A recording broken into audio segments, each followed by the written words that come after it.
Every night, we must stand in front of the mirror for 10 long hours. Even though we're exhausted, we can't close our eyes to rest. Because as night falls, a group of mysterious alien creatures gather quietly in front of the mirror, mimicking our every move. If anyone tries to resist, they'll tear us apart without hesitation. Once someone tried to escape during the day, but no matter which way he went, he always ended up back at the starting point. And when night came, those creatures, like hunting dogs, tracked him by scent and ruthlessly killed him. I've had enough of this life, living in constant fear. But every time I try to act, the experienced old woman stops me. She's lived here for 20 years, and she knows exactly how brutal those creatures are. She tells me, if we anger them, we all die. I agree to her on the surface, but I can't accept it. Every time I go out for food during the day, I mark trees along the way. At night, I stand in front of the mirror striking different poses to please the creatures. After countless days and nights of observation, I finally know the terrain like the back of my hand. Today, I decided to take a bird and run out of the house, never looking back. Surprisingly,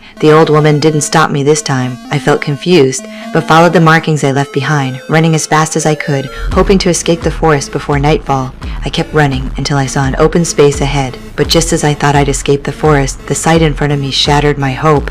Mountains stretched endlessly across the horizon. I realized, even if I ran my legs off, I could never escape in a single day. Despair swallowed me whole. At that moment, the old woman appeared behind me. You're not the first to have tried getting out.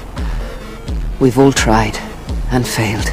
I had no choice but to follow her back. This failure made me accept the reality and obey the rules.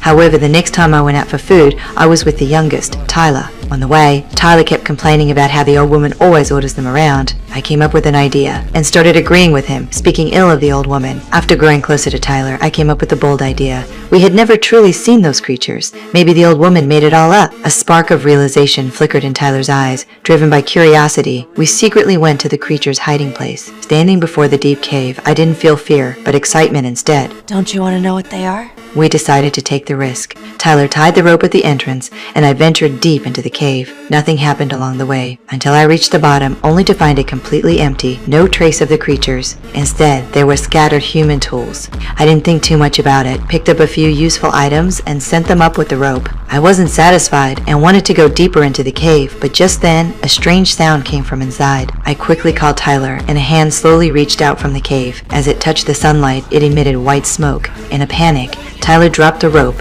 and I barely escaped. Soon, the items we brought back proved useful. Tyler used an old camera and monitor to create a simple camera, hoping to see the creature's true form. However, late at night, the monitor still showed a blank screen. Just when we thought the creatures wouldn't appear, there was a heavy knock at the door. Then, a human leg appeared on the monitor. Before we could react, Lisa suddenly stood up